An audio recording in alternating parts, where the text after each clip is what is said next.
Hi, I'm Hyungwook. And I'm Yeju. We both classes in the cooking class after school. Every time we request, the ingredients are different. And it's amazing that they make it in a few minutes.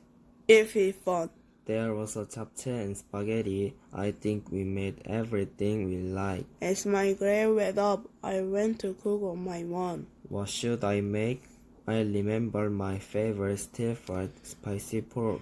Have you ever tried stir-fried spicy pork? I like miso and my mom makes it a lot. Me too.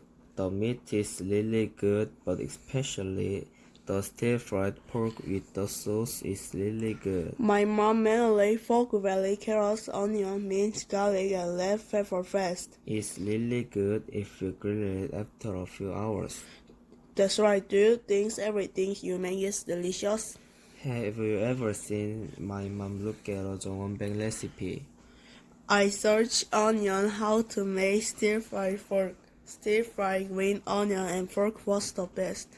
I wanted to make it after singing that, so I went to the market and bought pork belly and green onions. My mom helped me. But my dad said the dish I made was delicious. I'll make it myself next time. Thank you for listening.